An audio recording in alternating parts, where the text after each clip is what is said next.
Hey, Dr. Shakib here from Irvine Spinal Wellness Center. Here comes another Thursday in the month, and I'm here with my buddy here, Jon Dickinson, and we're waiting for more people to join us. It's a little bit before 12 o'clock, and I thought we'll take this opportunity to get this started, allowing people to come on board. And Jon, why don't you introduce yourself? So I'm Coach Jon. I competed in 3 sports in high school, football, basketball, track and field. Competed at UC Irvine for 4 years, track and field, throwing the hammer and shot put. My best marks are 53 meters, 69 centimeters, which is a little under 180 feet for the hammer, and right around 50 feet for shot put, which the hammer mark is 8th, I think. I think it's 8th all time at UCI, 7th or 8th. My best squat is 240 kilos, which is about 530 pounds. I think I misspoke last month. I said 240. I mean 540 was 530, so I can't give myself that much. We'll forgive him for the 10 pounds. And then my best bench press is 360 pounds, and deadlift is right around 500 pounds. So. That's amazing. So now you are a strength and conditioning coach. Yes. I have to speak for him. I can't get this man to brag about himself. Why don't you tell everyone you have your bachelor's in exercise science. So the guy knows his stuff. Yes.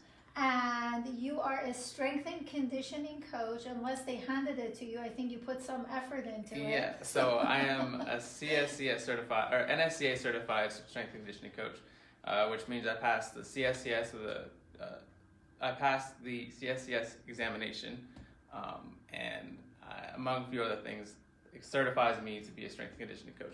That was kind of just the I would say the legality part of it, but before that, I was very deep into the strength and conditioning world, learning everything I could.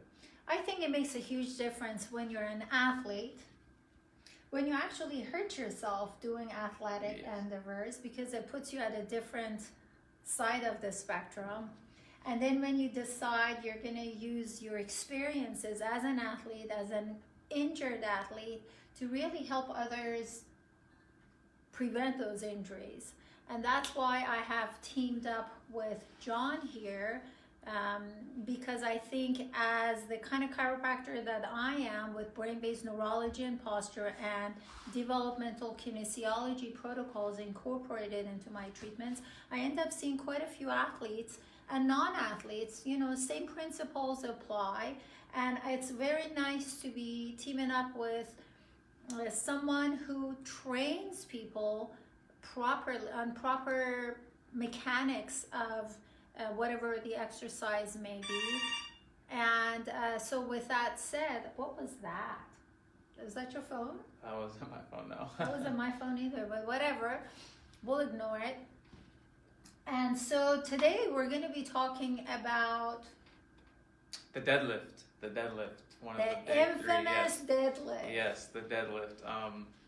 So yeah, getting injured, being an athlete, really gives you perspective on what you can and can't do, and what you were doing that wasn't necessarily advantageous leading up to your injury. So the deadlift is one that I feel is a very powerful movement, and can be abused, but can be done, if done correctly, is one of the best movements you can do for yourself. But I think specifically, if we're rehabbing a back injury or some injury which inhibits us from doing the deadlift, a few alternatives to do in the meantime are pretty beneficial. So why don't we first talk about some of the things that I think is important to keep in mind, especially when it comes to how much weight to lift. So what's the rule? That's dependent on why you're lifting, I would say. Well, let's talk about someone who wishes to go. Obviously, once you train yourself properly, because otherwise you can only abuse your body to a certain point, and that's when you probably disc herniate your lumbar spine or something like horrible like that. But what's the general rule for someone who wishes to do proper deadlifting and they're about to get into that? Practice first. Practice. Don't try and impress anybody with how much weight you can do first off, just when you're starting, because if you hurt yourself, it's going to be all for nothing. Just practice, practice, practice, and then once you become efficient in the movement, know what you're doing, you feel the right things in the right places, then we can start moving up. A good rule of thumb, I'd say, for someone lifting recreationally, about 1.5 times body weight deadlift would be a great goal to strive for. 1.5? Yes, 1.5. So if you're 100 pounds, just for the sake of the conversation, that's 150. 150 pounds. That'd be a good starting point. Just once you can get to there, then we can start. Then I can assume that we are trained enough and know what we're doing enough to, if we want to pursue this more and perhaps, going to powerlifting or going to something, a strength-based sport, then we can progress it more. But that'd be a good starting point. So let's talk about the proper mechanics of deadlifting. And then when do we know when to move up to the next level because we've mastered the level that we're at? I think that would be a good start for everyone. And this, by the way, is what you need to do. Would you say, Jon, that a best rule of thumb would be if you're doing your whatever exercise it is that involves weight, if it gets, and you want to move up, the best thing to do prior to moving the weight up is to increase your reps. And then when you increase your reps, now you're comfortable, now increase the weight? So as a rule of thumb, in the beginning, if you're just starting out, I would actually say increase the sets and lower the reps. Because once we increase the reps, if we get past 7 or 8. Okay, that's what I meant. Yeah. Yeah, you're 100% right, and I'm so glad you corrected me. He's getting back to me on that. This is a comeback time from the last time. But you're right, 100% accurate. I'm so glad you mentioned that. The point here is don't increase your weight because it's like, okay, 10 pounds is good, so now let's go to 20. Yes. That's a mistake. The one very, very first thing we want to have ingrained is good motor patterns in the deadlift. That's just number one, that's paramount. And once we get past maybe 6 to 8 reps with something that's a little heavy, then our form starts to break down and we start to get these bad habits that we don't necessarily want. So if we keep the reps reps short, so maybe 3 to 5, 5 being on the higher end, 3 being a little better. And that doesn't mean you need a heavier weight. You still use the same weight, but you increase the sets to maybe 5 to 8 to even maybe 10. Then we can go 3, because everybody can focus for 3 reps. You can focus for 3 reps, get it perfect, take a break, go again. How long should the break be? It'd be dependent on how much weight you're using. So if I'm working with a bigger guy who's maybe using a little more weight relative to his body weight, I'll give him a few minutes, maybe 3 to 5 minutes, because we don't want to go into that next set excessively tired, because then we're going to start lose form and start making bad motor patterns. How about a beginner? What would be the rest time for that individual? See, usually beginners, they fatigue quickly, but they also recover a little quickly too, because the weight just isn't that heavy. So for them, I'd usually have the same thing, 3 or 5 reps, and then I'd have them do some kind of corrective or core exercise in between while they're resting, and then just go back into it, because they'll be ready to lift again, but we can kind of make more productive use of that in between time. So just to rehash this, we're going with safe, but definitely on the right track. We don't want to lose our form. We want to do 1.5 times our body weight for deadlift in this situation subject of this interview. And you want to do, before you move up to the next level of, to up your weight, you want to increase the number of sets. Lower reps, higher sets. Yes.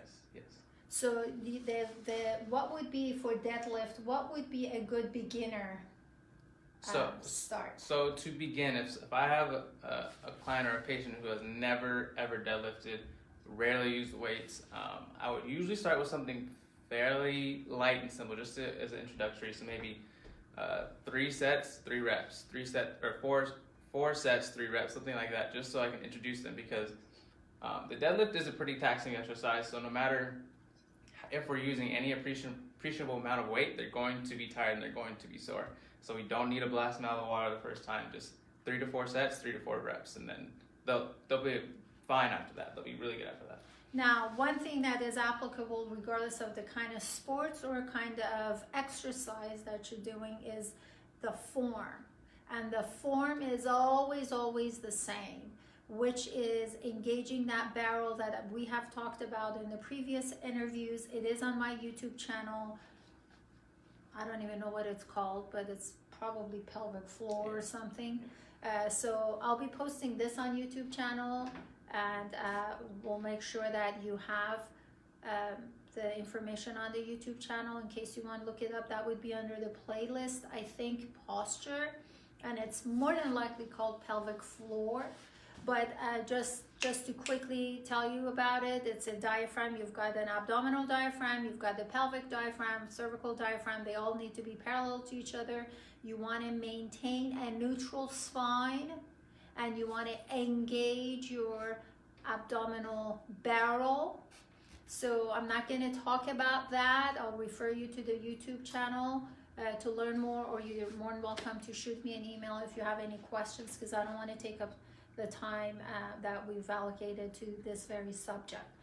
So Jon, what would be some of the forms that people need to watch out for, given that they're keeping the abdominal barrel in mind when they're doing the deadlifting? So should I step out because you're I'm gonna use this. Right. So first, I'd want to ask somebody, do you know what a hip hinge is? Do you know what I mean when I say hip hinge or hinge at your hips? If someone doesn't know, then that's where we're going to start. We're going to learn how to move, not from our low back, but from our hips. We're going to move from our hips, and to do that, I usually find a stick, a PVC pipe, a dowel rod, something like that, and I first teach them how to hip hinge. To start, you just put it behind your back. I'll turn to the side, and I want it touching 3 points of your body: the back of your neck, your upper butt, and right between your shoulder blades. Can you step forward a little bit? So forward this way. Yes. And then turn maybe a little bit more that way. Perfect. That is perfect. So that's what we're referring to.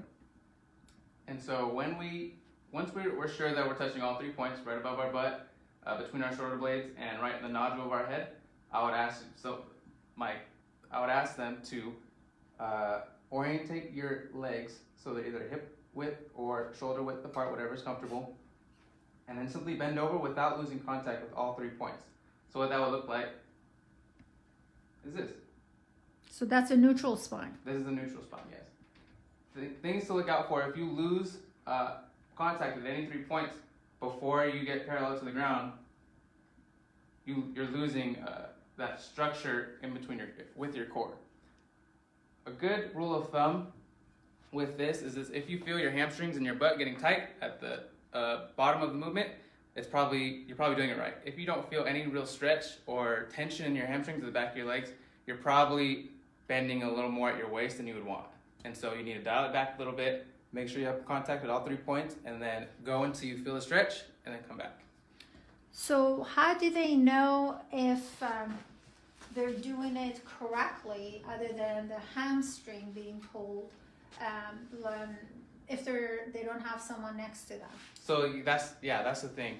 If we feel this tightness in our hamstrings, we can assume that we're probably doing it right. We can't assume that our core is in alignment or not. We're parallel at all 3 stages. But with regards to the low back and the butt, we can assume that we are hinging at the hips. And that's pretty much the most common injuries that I see from deadlifts in my practice. Probably lumbar spine, lower back area is. Another thing that I do see, it's basically at the very lower part of the spine where the pelvis begins, and at the very low end of the neck where the mid back starts, and that's probably because they're doing that. We don't want to, which I'm sure Jon's going to talk about. Yeah, so once we've gotten down the mechanics of hinging at the hips, then I would proceed to show the deadlift with either an empty barbell or a PVC pipe or a stick. The first thing that we'll start with the feet and come up. The first thing we want to cover is make sure our legs are not too wide and not too close in. We want to have a good stable base, which usually means about hip width apart. You don't really just know hip width apart. And then once we know that, I would ask someone to hip hinge down and up. This is called an RDL, or Romanian deadlift, which I think is a little bit a step before a deadlift because you're only using one joint to complete the movement. Some common mistakes with an RDL or a deadlift is losing back tightness, your upper back. People want to just kind of hang out up here when if you have appreciable weight on the bar, you're not going to be able to just hang out. So one cue I give to let people know how to engage their back is think about bending the bar around their waist. So if this bar is right here and I try and bend it, if my arms are straight and I try and bend it, I gain rigidity in my upper back, which is a good place to start. There are some other cues, but for this video's purposes, yeah, that'd be a good place to start. So after we've gotten the hip hinge down, we've gotten our back tightness down, I would go into the full motion of the deadlift. A few pointers that I see a lot with beginners is having the bar too far away from us when we're going. If I'm over and the bar's far away, that's going to make it harder to complete the movement. So as a rule of thumb, you want to keep the bar close to your waist, if not brushing your shins and your thighs on the way up. That's going to reduce the pressure on our low back and really keep us in a good spinal alignment. After I've completed two things, we have upper back tightness, we're hinging at the hips, and we have the bar close to us, then I would just see as I go, see where people are maybe breaking down or where they're having troubles with the movement. Very nice. How about the neck situation? So with the neck, for some reason people want to look up or around when they're going. Don't do that. Just don't. You want to have the chin packed and tucked and have a good neutral spine, cervical spine coming up. So when you're going, coming down and up. There's no excessive movement. There's no looking around. There's no looking up. We're having the chin tucked as if there's a fire in front of your face and I still get your face out of the fire. Chin's tucked. Now, from my perspective, when I analyze, this is typically lower back issues that brings a lifter to my office. What I see is going down, they do well. It's coming up. Okay. That's when you lose your form because they actually use a lot of their lumbar to pull the weight up. So if they're repeatedly doing it, is it fair to assume it's too much weight? They need to go down? Yes. Bingo! Did you hear that? Yes. The coach says yes. You should most definitely lighten the weight a little bit. First and foremost, you want to treat the deadlift as a skill. You want to get proficient in this skill and get the movement pattern right so you can use it beneficially. If you're not doing that, you're setting yourself up for failure. So yes, I would say lighten the weight. A good indicator that you either were breaking down in form after you're done is if you have excessive lower back soreness. If it's just debilitating, it's just super sore, you probably have a little excess movement in your lower back. If it's a little sore after, that's okay. The lower back is contracting to keep your core rigid and prevent movement in your low back. So a little soreness, that's fine. But if it's excessive, you probably went a little too hard. So soreness, let's identify the type of soreness because I think the mindset is no pain, no gain, which I'm 100% against. That's usually how you get yourself in trouble. Yeah. So if you have soreness, you know how when you go for a run and the next day you're like, dang, I didn't even know I had those muscles. That's because you challenged a muscle. Now, if you have soreness more midline, closer to your actual spine, you didn't do it right. That I can guarantee you. And I don't do deadlifts, but I can guarantee you that you did it incorrectly. So what would be one of the cues that you talked about hip hinge? Mm-hmm. What would be one of the cues as far as positioning of the pelvis is concerned at the point of start? Would you say it's a good idea to do a slight tuck under? So I use the tuck under for squats because I haven't seen, if you're hinging at the hips and you have an excessive low back arch, then I will usually cue people to smash their ribs instead of tuck their butt. So what does that mean? So if I'm deadlifting, my ribs are flared, my ribs are up, and I'm hinging. I could be hinging correctly, but this barrel is broken. And so what I'll tell people is to smash their ribs down, to smash them down. And what that usually does is pull their ribs closer to their midline, and it naturally brings their pelvis a little bit more into position.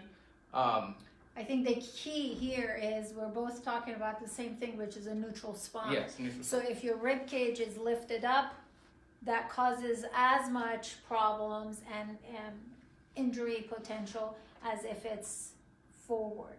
Same with the pelvic area, if it's sticking out versus too far in. Yes, yes. It compromises the contour of your spine and then gives you at a high risk of injury. Yeah, so if I've just found that if I tell someone to tuck their hips in a deadlift, they still don't have the as much structure as I'd like in their barrel. But if I tell them to smash their ribs, it kind of brings both into alignment a little more. But the tucking of the hips in the squat, I find very, very beneficial. I'm very scared or not scared, but careful when I use those words, because especially with male patients, because when there's always a touch of over exaggeration. Yes. So when you say smash the rib, I think it's gonna cause overkyphosis. Okay. Yeah. So just be watchful for that. You're definitely right. Some people think if less is good, more is better. Which yeah, that's not the case. That's not the case. The art is in the detail. Yeah, a good rule of thumb is if to bring your belly button to your spine. I'd say that's a little bit of a different cue. Belly button to the spine. Yes. So you know what they're gonna do? They're gonna suck their tummy in. I know that because when I do my DNS stuff, my developmental kinesiology stuff, when we go through movements in an athlete, when I have used that word and it backfired because they suck their tummy in. Bottom line is you need to keep these three diaphragms parallel to each other. So imagine a line going this way and a line going this way and a line going here. They all need to be parallel. So bringing your belly button to your spine, if that means sucking your tummy in, if you suck it in, it's going to impact this diaphragm and that diaphragm, so you're off again. So be watchful for that. It just depends on what resonates with the person, I think, in the long run. If I say smash your ribs and they smash the ribs fine, then we're good. If they don't, then we're going to have to try something else to get what we need. So at the end of the day, if you hear us say smash your ribs and then you go and try a deadlift and you smash your ribs and it feels fine, you're probably doing it right. If you still don't feel that security in your barrel, in your trunk, then we need to move on. Sometimes people are disconnected, so I don't know how I feel about that either. Yeah. Keep the neutral spine. Let's keep that in mind. I think the way you showed it was absolutely excellent. I almost am tempted to videotape this, and then when I show it to my patients, I can say, see, this is what we're looking for. Because the way you went down and you came up, it was perfect neutral spine. So you want to maintain that. That's the key to no injury. Yes, that's one of the things that we're big on at UCI is a proper hip hinge. We found that a lot of people are having excessive movement in the low back and not good posture when bending over to the floor, and so just retraining that movement pattern is essential. Now, one of the things that I see people, men again, when they do deadlifts is a lot of times they're really interested in one major thing, and that's pretty much aesthetics of things. They're just looking for bigger muscles back there. And so a lot of times I've noticed people, once again men, they're very good at doing chest exercises, almost overdoing chest exercises to the point where they're like that. So there is an increased curvature in the mid-back, and so they do the deadlifts to kind of undo that. What is your recommendation for those people? So usually if I have someone who's in an overly arched, overly kyphotic curve, I know that they might be working their back, but they might not be working their back efficiently. They could still be doing deadlifts, but they could still be broken in that position. Using the wrong muscles is the polite way of putting it. Yeah, usually if I have someone with that, I'm not going to deadlifts. I'm usually going to some corrective to help them bring their shoulders back and and loosen up a little bit of this like pull that the pecs have on the shoulder. So what would be that, like an example of that? So a good starting place that I have someone do is called a flat back. What we do is lie on our back shoulders back, and then we try and bring our wrists to the floor behind us. You can also do this standing with a wall, and you want to have good posture, arms up. Just try and bring your wrists back and try and reach and slide up along the wall or floor, whichever you're using. And what I found is that it really brings the back into a better posture. And people will tell me like the next day that they're sore in places in their back they haven't been sore for because they're not used to using these postural muscles. Now, Jon mentioned the wall or the floor. My preference is the floor for one very obvious reason. When you lay down on the floor with your knees bent, and that would be the requirement, then you're literally isolating the area in the mid-back area, so you get more mileage out of your chances of bringing your wrist and your forearm closer to the floor. Whereas if you've got something going on in addition to that in the lower back, if you're against the wall, that gets factored into the picture and limits that movement even more. So for that reason, I like the floor one. If you're not going to be able to get on the floor because you're at work, well then do the wall one, because anything's better than nothing. Yeah. But the floor version is probably the kind that I recommend just for that very reason. Now, Jon, as far as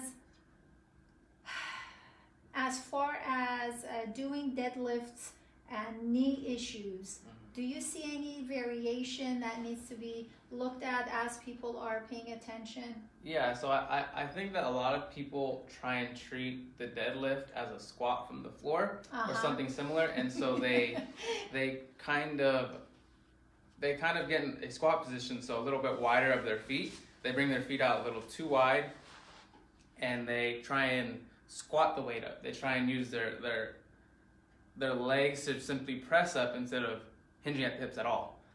There's definitely a balance between the two. If it was just straight legs, that'd be another movement altogether. But when you're doing the deadlift, it's like we've discussed. It's a hip hinge. It's extension of the hips. It's not extension of. I mean, your legs are going to extend, but it's not primarily a squat. It's not a squat.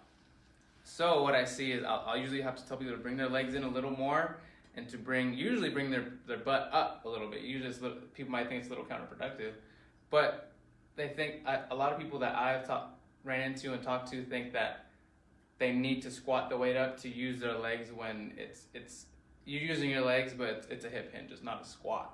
So first thing, I'd bring their legs in a little bit, because if their legs are a little out, their knees aren't going to be over their toes during that deadlift, which is crucial. So do their feet need to be out a little bit, or are they facing forward straight? That would be a little bit more up to preference, in my opinion. If the knees are I think the main thing is if the knees are tracking the toes, if they're on line with the toes. If we're not getting that, if the knees are kind of doing weird things, if they're excess valgus or varus or something, then I'd start to play with the foot position. I think the safest thing from my point of view, and once again, Jon sees them at the fun end, I see them at the not so fun end of the spectrum. I think it's important to, number one, get a trainer. So you may think maybe your ego plays a role here, but let's be smart. Get a trainer, learn how to do it correctly, because from the neurological aspect of it, retraining it takes much more time, and it is not as easy as training correctly. So you can establish a pathological pattern of movement, which is the wrong way of doing it.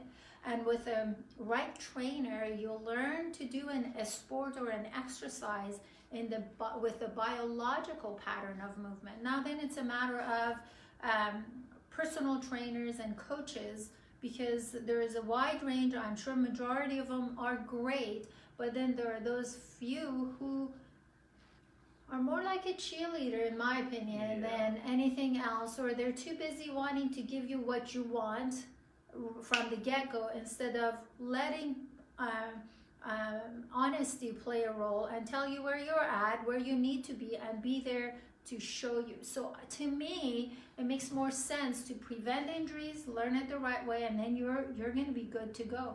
So it is worth investing in a personal trainer or a coach for a few sessions, learn it correctly, share with them what your wishes and your likes are, and I'm sure with the right team, you would basically get what you want. I think that's very, very important, and a lot of times people don't keep that in mind, or they think, oh, I can do it. Yeah. The other thing is that I think your nutrition, it plays a huge role. You're asking your body to do quite a bit, so you want to give your body what it takes for that tissue repair. It doesn't mean that you injured yourself, but to repair. But even any kind of exercise requires some degree of processing of the tissues that you've used and giving them a little extra help. So that's when you increase your vitamin C and your protein intake. So protein intake doesn't mean now let's go have a couple of pieces of steak a day for the next week because I'm training. Protein shakes are good, and my preference, if you're not a vegan or a vegetarian, is whey protein. It works much better.